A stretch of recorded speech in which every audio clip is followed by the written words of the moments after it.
Estamos de retorno con el programa Último Round. Usted puede comunicarse con nosotros al 715-27968 para participar también del programa. Escríbanos, mándenos mensajes de texto y participa, lo decíamos, del programa. Vamos a revisar los 5 temas más destacados de esta jornada. Y el primero está referido a este trabajo periodístico que ha realizado María Luz Vaca a propósito de los 30 años de la Marcha por la Vida.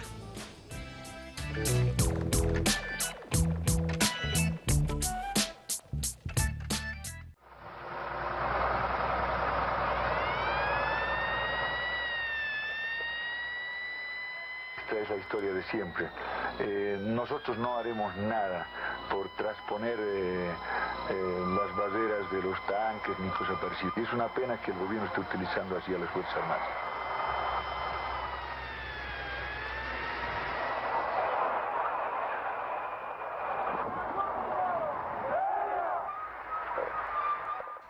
Años pasaron de la congregación de mineros, campesinos, gremiales, metalurgistas y ciudadanía en general que se unieron para luchar por la reivindicación de sus derechos en una movilización que ocurrió desde el 21 hasta el 28 de agosto de 1986.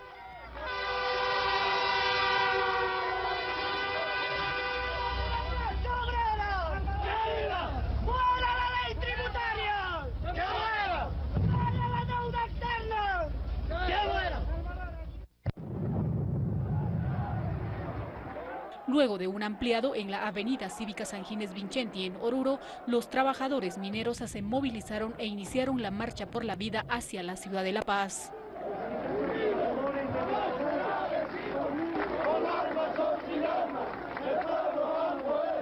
La marcha de ese entonces fue considerada histórica por el levantamiento del pueblo pidiendo la abrogación del Decreto Supremo 21060, promulgado el 29 de agosto de 1985 por Víctor Paz Estenssoro y que implicaba el despido de al menos 27.000 obreros de las empresas mineras del Estado, provocando el desempleo masivo en las minas.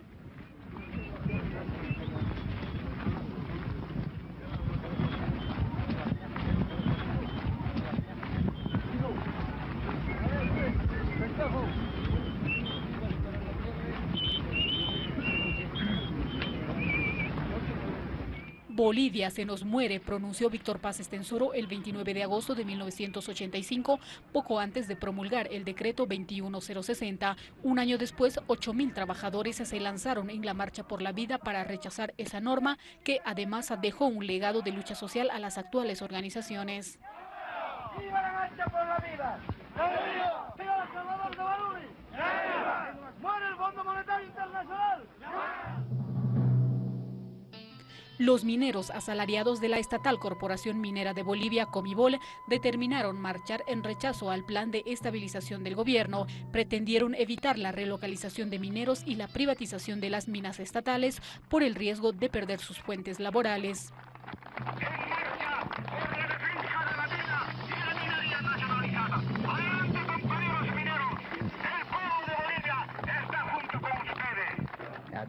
El 24 de agosto llegaron a Panduro. Obreros de todos los centros mineros se plegaron a la movilización cuando la marcha pasó por la localidad de Conani. El 25 del mismo mes, el gobierno decretó la descentralización minera de la Comibol. La travesía continuaba por las distintas localidades asentadas a lo largo del camino entre Oruro y La Paz, como Conani, Sicacica, Ayoayo, Patacamaya, pero cuando llegaron a Calamarca fueron interceptados y reprimidos por fuerzas policiales y militares.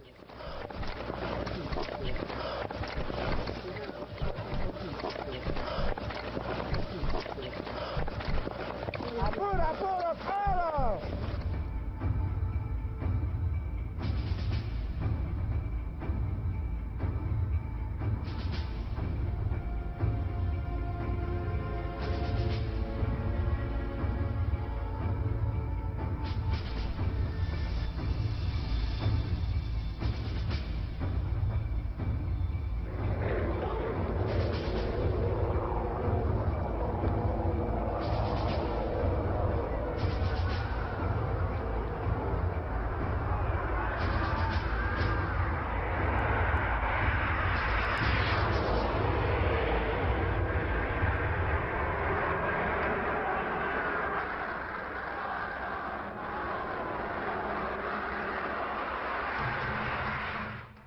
Antes de que los movilizados se instalen en Patacamaya, uniformados de la guarnición de esta localidad revisaron a la comitiva de trabajadores para ver si llevaban dinamitas o algún arma de fuego, mientras a titulares de periódicos aseguraban que la marcha cumpliría su objetivo de llegar a la paz.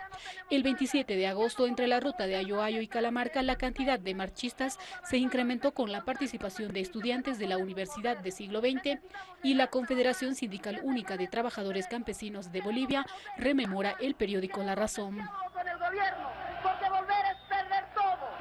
Estamos diciendo que la Federación de Mineros no quiere, bajo ningún punto de vista, que ahora se derrame sangre de ninguna compañera, de ningún compañero.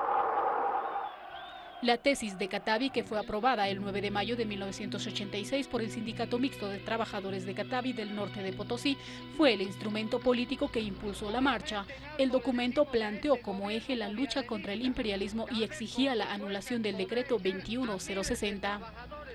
En octubre de 1985, los precios internacionales del estaño se desplomaron a tal punto que carecían de cotización en el mercado de metales de Londres, el más grande del mundo, y este fue el mayor detonante de la decisión gubernamental de desactivar la minería estatal que el propio movimiento nacionalista revolucionario creó con la nacionalización de las minas el 31 de octubre de 1952.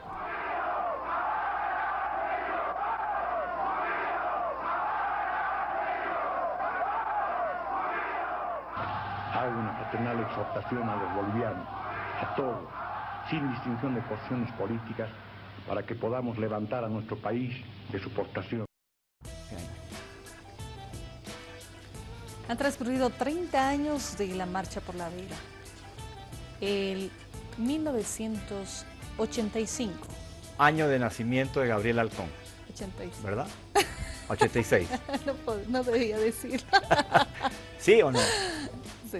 Pero está bien. Pero yo iba a hacer referencia al decreto perdón, 21060. Fui muy espontáneo, perdón, te corté. Dale, Gabriela, dale. Yo le decía, iba a hacer referencia al año 85 por el decreto 21060. Exacto. Al año siguiente es que se inicia esta Marcha por la Vida. Precisamente porque 27.000 mineros iban a quedar en la calle y ellos querían pedir la eliminación, la abrogación del decreto 21060, defensa de los recursos naturales, defensa de las minas, lo que había sido la nacionalización del 52. Fue la misma persona, Víctor Paz Estenssoro, quien luego decía, Bolivia se nos muere, el momento de tener la promulgación de este decreto 21060. Y sobre todo esta movilización que no llegó a la sede de gobierno, pero sí tuvo su rol importante, y esa lucha constante contra el neoliberalismo. Por eso me llamaba mucho la atención las declaraciones del presidente Evo Morales esta jornada, cuando decían, esa época, los mineros marcaban la línea política, cómo queremos el país y cómo vamos a defender. Defensa de los recursos naturales, lucha contra el neoliberalismo.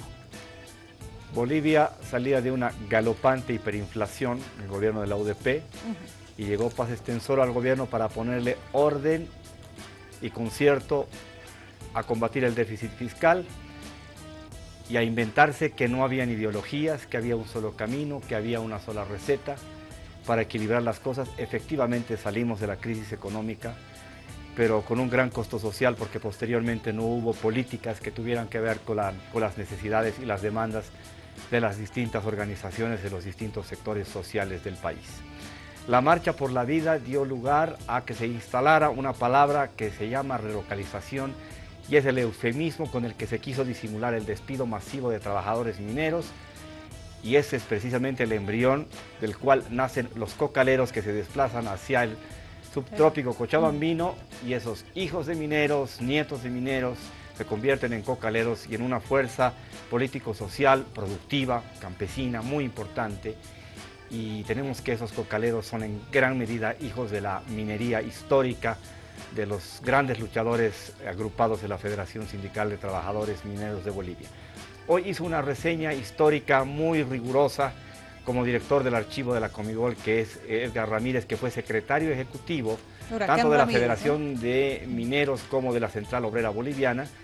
Y hay una célebre publicación que tiene que ver con Filemón Escobar, la vamos a mostrar mañana, cuando Filemón Escobar por no votar por Banzer, insta a los trabajadores a votar por Paz Estenssoro. Es un documento imperdible. Hoy que Filemón Escobar dice que su peor error fue haber hecho políticamente a Evo Morales. Ironías tiene la vida, pero la historia se encarga de poner en evidencia ciertas cosas que solamente son demostrables con documentos. Justo homenaje el de hoy día a los trabajadores mineros, a la Marcha por la Vida, que fue la última gran movilización histórica. Luego vendrían otros grandes capítulos, pero se inaugura el mundo cocalero precisamente a partir de esa Marcha por la Vida. Luego vienen los confinamientos, viene la represión política y el chiste de Paz Estenssoro. Que vayan los trabajadores a aplaudir las medidas desde Puerto Rico, que era un lugar, en Pando, que creo que ya no existe, alejado para tenerlos a buen recaudo, bien controlados, porque se imponía el estado de sitio en Bolivia. Ahí sí había represión, ahí sí había persecución política. Militares en esta. Ahí sí había aparato estatal también, persiguiendo trabajadores, persiguiendo dirigentes de izquierda, y se estaba matando la ideología. Fue el tiempo en que nos hicimos creer entre todos nosotros, clase medieros, bien pensantes e ilustrados, tan estupendos, nosotros viviendo tan cómodos en las ciudades, que lo de la izquierda ya no existía, que ese era un invento que nos habíamos construido nosotros mismos para luchar contra la eficacia, la inteligencia, el poder tecnocrático del imperio norteamericano. Felizmente, hace 10 años nos demostramos a nosotros mismos que eso era mentira y que era posible en Bolivia un proyecto de izquierda que hoy todavía estamos viviendo con intensidad.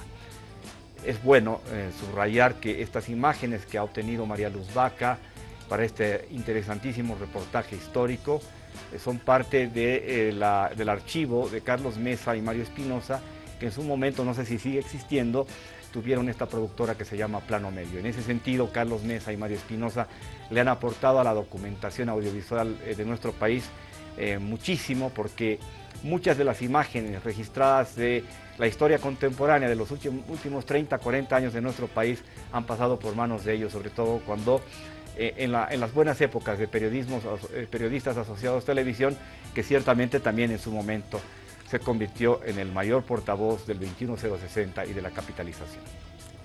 Lo importante es hacer referencia a estos 30 años de la Marcha por la Vida, que nos mostró parte también de los mensajes y la participación de Huracán Ramírez, como se dice, y de esa crítica que ha realizado a la minería actual. Solo el 8%, el 10% está en manos de los mineros sindicalizados de la Comibol, la gran Comibol de hace 30 años, y pide que se vuelva a aquello. Son las 21:56, seguimos revisando las informaciones. 715-27968 está habilitado para que usted se comunique con nosotros. Vamos a revisar el tema número 2 y las declaraciones también del fiscal general del Estado sobre las investigaciones del conflicto de Pencomín.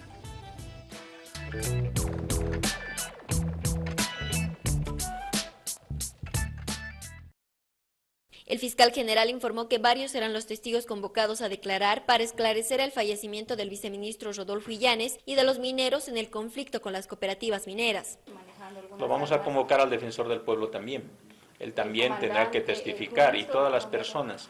Hemos hecho varios requerimientos el día de hoy. Estamos trabajando con la Comisión de Fiscales. Se va a convocar a los comunarios que pudieran haber estado en el lugar y que pudieran haber visto. Por ejemplo, en el caso de Panduro, el testimonio de los comunarios ha ayudado en gran medida. Los comunarios, que no eran parte del conflicto, ¿no?, ha ayudado en gran medida. Ellos han visto de cerca los hechos y han aportado con su testimonio. También serán convocados periodistas para brindar información, bomberos, policías de las diferentes unidades que se encontraban en el lugar de los hechos. Por otro lado, Guerrero aclaró que todos los decesos de este conflicto serán investigados con la misma objetividad e imparcialidad del Ministerio Público. Tal es el caso de los dos cooperativistas que fallecieron en Cochabamba, Fermín Mamani y Severino Ichota. Por eso estoy aquí en Cochabamba trabajando hoy con los fiscales. Ellos se van a desplazar el día de mañana al lugar de los hechos, al lugar donde ocurrieron esos hechos, con probabilidades estamos queriendo identificar para que se haga también todas las demás pruebas y se proceda a colectar algunas evidencias o indicios que pueden encontrarse todavía en la zona.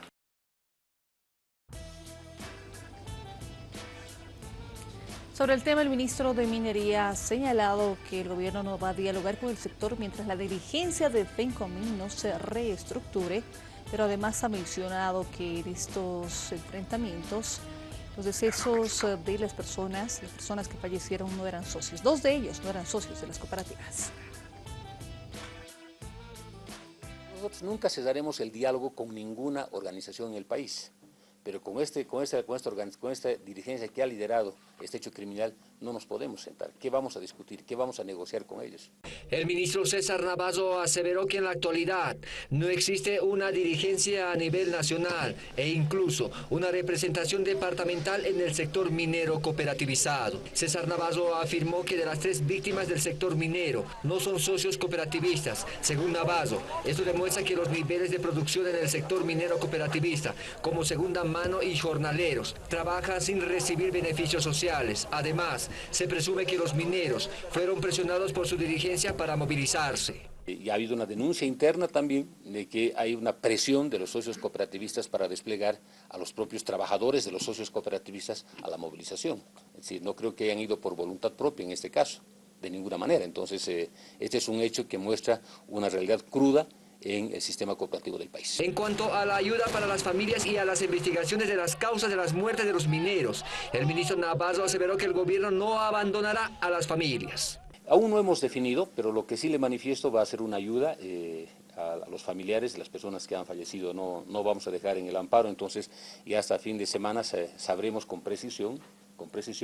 De hecho, nosotros hemos instruido a nuestro propio equipo en el ministerio para que puedan tomar contacto con las familias. El viceministro de Coordinación con los Movimientos Sociales, Alfredo Rada, mencionaba que el tema de las cooperativas mineras debe ser tratado en un debate nacional. Aquí le mostramos parte de lo que mencionaban y las críticas también sobre el tratamiento de este tema. Tras los sucesos ocurridos la pasada semana, el viceministro de Coordinación con los Movimientos Sociales, Alfredo Rada, informó que se debe llamar a un debate nacional para analizar los temas laborales, ambientales y reversión de concesiones del sector cooperativizado minero. Que hay al interior de las cooperativas mineras. Creo que ese tema, como Estado y como sociedad, debemos regular. Hay explotación dentro de las cooperativas mineras. Lo que se decía hasta ahora era que en las cooperativas todos son iguales, y no es así. En las cooperativas hay patrones y hay peones. Hay una jerarquía patronal que ha utilizado a la base laboral, la ha engañado. Además, la diputada de la oposición, Fernanda Sarmantir, manifestó que espera que se convoque un diálogo para resolver los temas en conflicto del cooperativizado minero y no convertirse en temas políticos.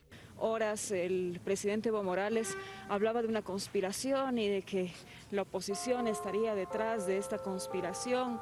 Yo creo que eso es una falta de tino, una falta de respeto al dolor del país, al dolor de ambos lados, porque aquí no solamente ha muerto el viceministro Illanes, también los cooperativistas, y también tendrá que llegarse a establecer las culpabilidades y responsabilidades tanto en el caso del viceministro como en el caso de las muertes de los cooperativistas. Finalmente, el viceministro Rada manifestó que estas movilizaciones del sector cooperativizado minero fueron para desestabilizar el gobierno del presidente Evo Morales y el proceso de cambio. Nosotros como gobierno respetamos al verdadero cooperativismo, aquel en el que todos evidentemente son iguales, pero aquellas cooperativas que ya se han convertido en empresas capitalistas semiformales, creemos que ahí el régimen ya debe ser otro, el régimen impositivo, el régimen laboral, el régimen ambiental ya debe ser completamente distinto.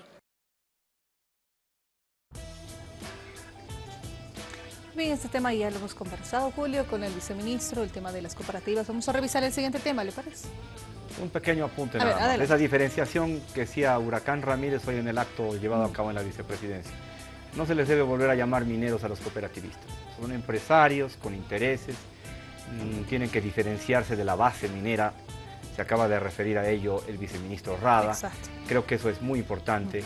Creo que estos que fueron aliados del proceso de cambio y formaron parte del llamado Pacto de Unidad ya no lo son más. Se tiene que rever esa posición. Esa alianza política con el gobierno está en los hechos reales, está rota con lo sucedido con el viceministro Illanes. Ciertamente los propietarios, los capitalistas, los dueños de los recursos económicos para explotar cierto tipo de recursos naturales nunca serán de izquierda, nunca estarán al lado del pueblo, nunca estarán al lado de los proletarios, de los trabajadores, porque tienen que defender sus intereses de acumulación. Y el patrón de acumulación y la lógica de acumulación no tienen nada que ver con el trabajo jornalero, con el trabajo por el salario. Son dos lógicas absolutamente distintas. Los que viven de sus fortunas y las hacen engordar, y los que viven en el día a día de sus salarios. Por eso hay lucha de clases, y no es un invento afiebrado de un señor que se llamó Karl Marx. Es parte de la realidad y de la historia de la humanidad. Entonces, a remirar eso, y supongo que el gobierno también reenfocará y redimensionará esa relación, porque hay que saber quiénes son amigos y quiénes no lo son en este proceso. A ver qué pasa en adelante. Un debate nacional, el tema de la dirigencia, para ver si se reestructura aquello mientras no se va a hablar nada, y por el otro lado la investigación, decíamos, en el tema de las minerías. Vamos a cambiar de tema número 3. Vamos a referirnos ahora al pacto fiscal. La reunión del Consejo Nacional de Autonomía se viene este miércoles 31 de agosto con la participación de quienes conforman este consejo. Para hablar del pacto fiscal, aquí tenemos una entrevista también con el ministro de Autonomías, Hugo Siles, quien explica los pasos que se deben seguir sobre este tema.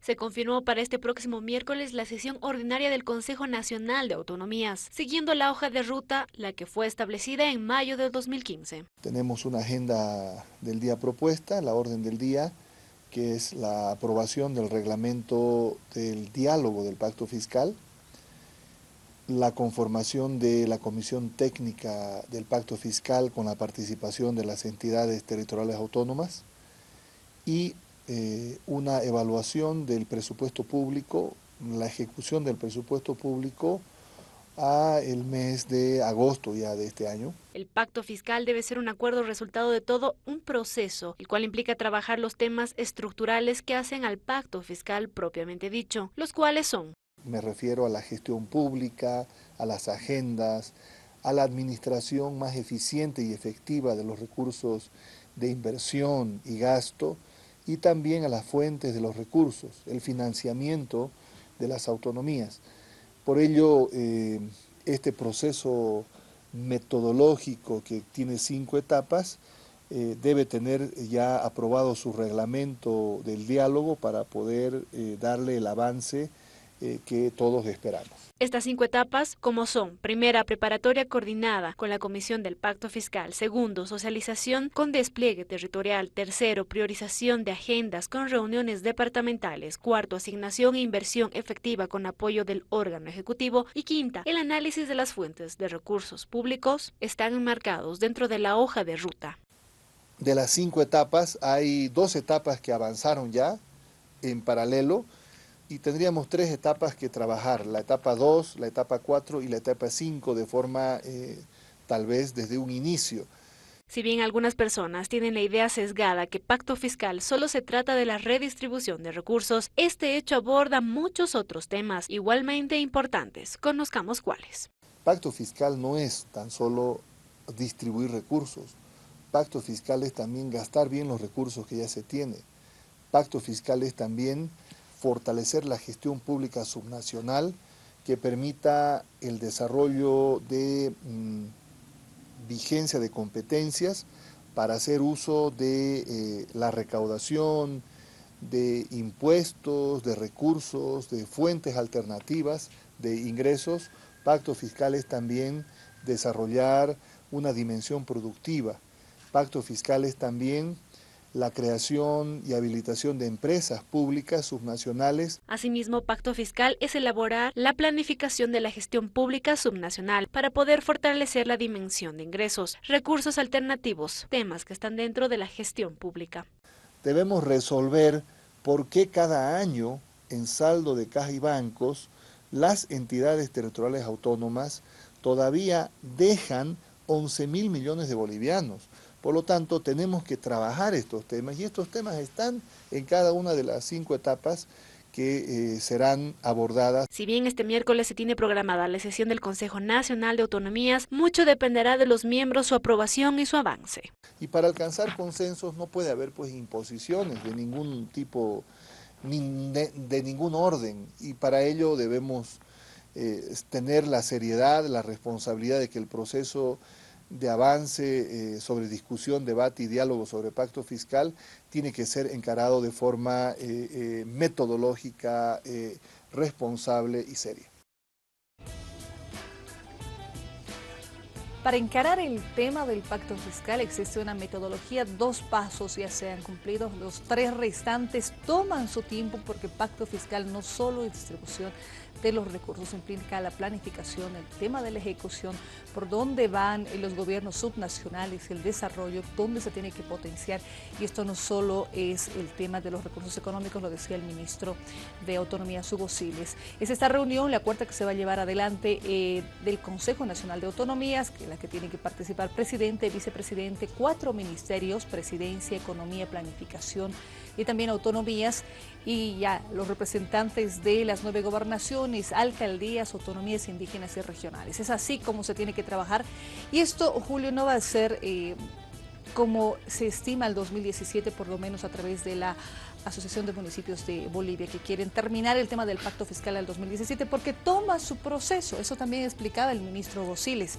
Existen de hecho críticas de las alcaldías del MAS, obviamente, que aseguran que quienes son las gobernaciones o alcaldías que están pidiendo el tema del pacto fiscal son quienes precisamente tienen de las ejecuciones presupuestarias más bajas en el país. Todo esto nos imaginamos entre la propuesta de la presión para que se acabe con el tema del pacto fiscal y cómo se va a realizar una evaluación, será tratada en esta sesión.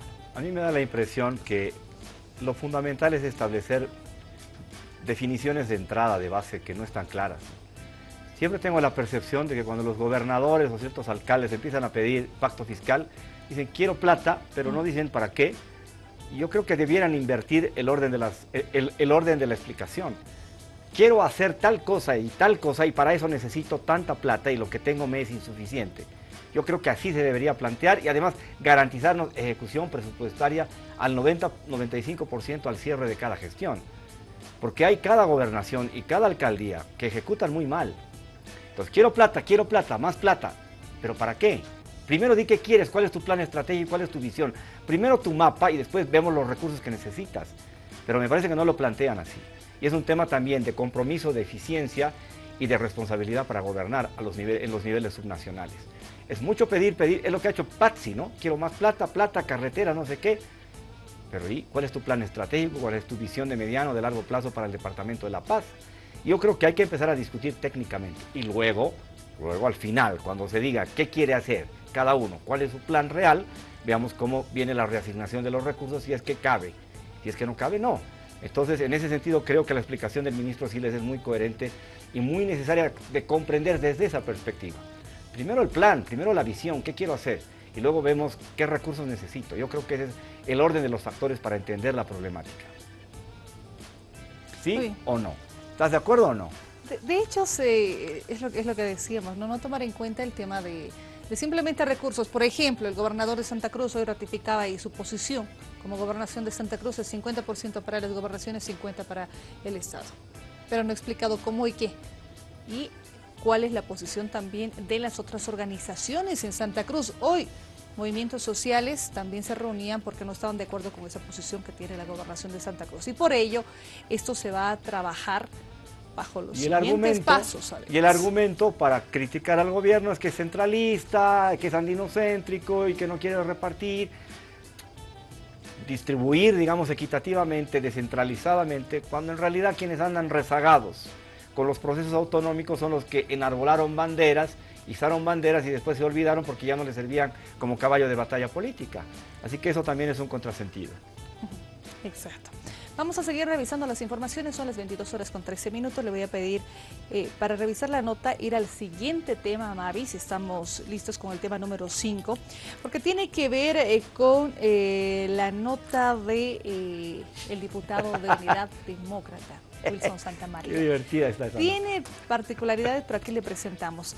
Empezamos con la presidenta de la Cámara de Diputados, Gabriela Montaño, pedido que se investigue en las instancias que corresponde el soborno que realizó el diputado Wilson Santamaría a un oficial de la policía. Estamos listos con este tema. Vamos a verlo.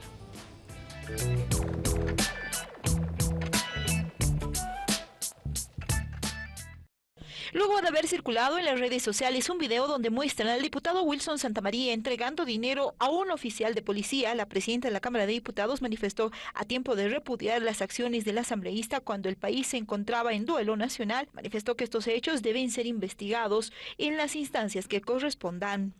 A ver, dos cosas son absolutamente contradictorias. La primera, ¿cómo es que un diputado de Unidad Demócrata que el día viernes estaba llenando la boca diciendo que se sentía muy compungido por los hechos de violencia que se han sucedido en el país, la muerte de un viceministro, el día domingo estaba en un preste? Y un segundo hecho que es absolutamente contradictorio. ¿Con qué moral el diputado Santamaría de Unidad Demócrata va a fiscalizar, va a cumplir su labor de fiscalización si está involucrado en un hecho de corrupción? Por su parte, el diputado de la oposición y parte de la bancada de Unidad Demócrata, Amílcar Barral, manifestó que el diputado Wilson Santamaría era preste del señor de San Agustín y por ello estaba presente en esa festividad. Y que sí, como todos vemos, hay policías que están pues en el sol todo el día, cansados y demás, y si se les puede invitar a algo, creo que no es ningún delito, pero eso yo lo voy a dejar que el diputado Santamaría sea el que haga la aclaración. Además, el diputado del Movimiento al Socialismo, Víctor Borda, manifestó que estos hechos deben ser investigados dentro de la Comisión de Ética y en la Justicia Ordinaria. No quisiera pensar que estos actos sean propios, repito, de un legislador. Nosotros presuntamente tenemos que llevar nuestros acciones con principios de ética, de moralidad.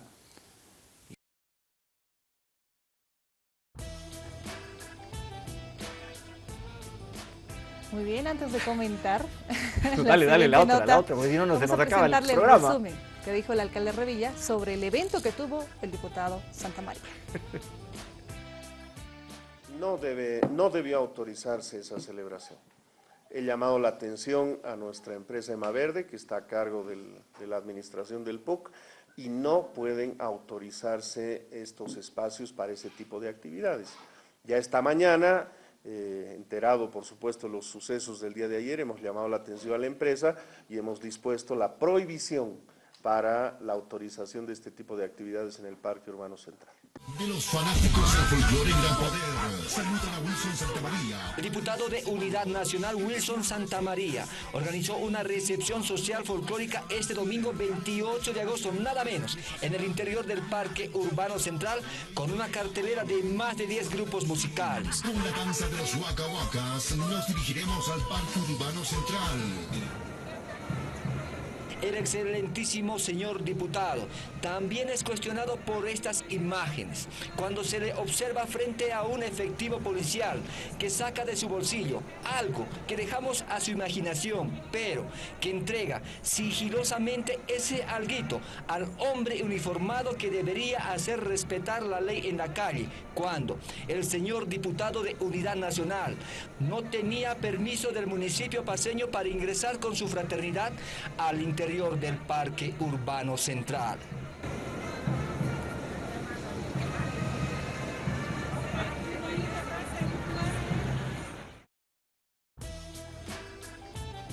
Bien, sobre este tema, el alcalde dijo, vamos a sancionar porque no está permitido que se dé este tipo de actos en el Parque Urbano Central. Y en la Cámara de Diputados, pues que pase a la Comisión de Ética, que también el diputado Santamaría en la pasada gestión era parte de la Comisión de Ética, pues ahí se tocará este tema. A mí me alucina el diputado Santamaría, lo estoy escuchando hablar, pontificar sobre el tema CAMCE, la moralidad, la lucha contra la corrupción, la transparencia. Verdaderamente el diputado Santamaría ha puesto en absoluta evidencia que es un ser esencialmente folclórico. Primero, que se pasa por el forro las disposiciones municipales acerca de cómo se puede invadir la calle para poder bailar, sea la agrupación que sea, suya, no sé, y para poder pasar además ahí hay un policía de tránsito, puede ser, no sé, algo así, un efectivo, al sí, que le da algo, ¿sí? No nos vamos a rasgar aquí las vestiduras, ni vamos a incriminar al pobre Santamaría, como si esto no fuera moneda corriente en el día a día que vivimos en las ciudades en nuestro país.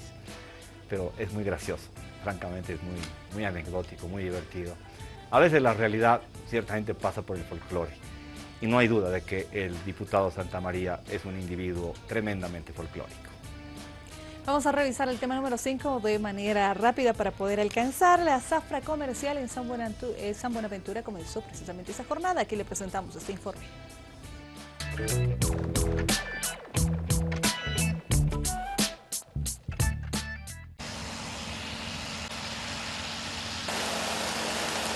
El presidente Evo Morales inició la zafra comercial en el municipio de San Buenaventura, en el norte de La Paz, con el reto de ampliar la producción de caña para abastecer a la estatal industria azucarera, emplazada en esta región. Estuvimos revisando con el hermano vicepresidente cómo empezó las industrias de azúcar en Bermejo, en Montero. Siempre faltó en los primeros años la materia prima. ¿Por qué les digo esto? Lamento mucho que algunos hermanos y hermanas cuestionan nuestra industria. Saben ustedes, esta industria de San Buenaventura ha esperado tantos años.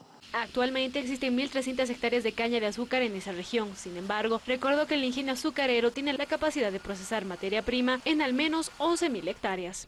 Se va a producir 1 millón de litros de alcohol y cuando tengamos 11.000 hectáreas de caña, ¿cuánto se va a producir? 100 millones de litros. 5 años atrás, el gobierno inició el megaproyecto que demandó más de 263 millones de dólares para la construcción y puesta en marcha de la planta. Estamos ya generando energía eléctrica con bagazo. Será poco por ahora y por corto tiempo.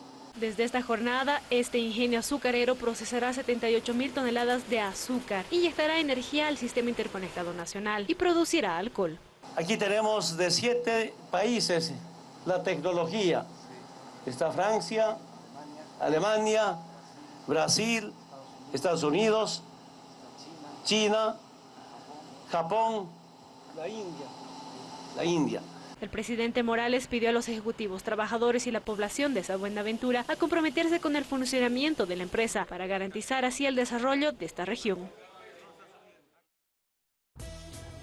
Comenzó la zafra comercial en San Buenaventura, aquel sueño de varios años, de más de 60 años de La Paz en el norte paceño, ahora sí comienzan a producir.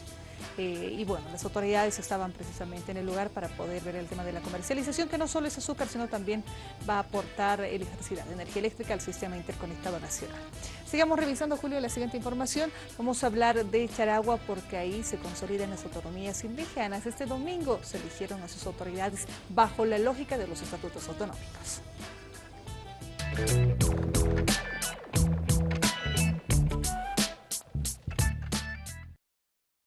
Este fin de semana en el municipio de Charagua del departamento de Santa Cruz se llevó adelante la primera elección para elegir a sus autoridades indígenas que conforman el primer autogobierno en Bolivia, y de los 46 postulantes a autoridades indígenas han elegido por voto unánime a 7. El día de ayer se han elegido a 7 autoridades del primer autogobierno indígena guaraní Charagua y Ambae. Para el órgano de decisión colectiva se han elegido mediante aclamación en la asamblea a Romy Sandoval, Lucía Ferrufino, Crispín Solano y Cecilia Romero. Esas son las 4 personas electas para el órgano de decisión colectiva, que es el Ñemboatireta, que es la asamblea autonómica que tiene un mandato de 3 años según su estatuto.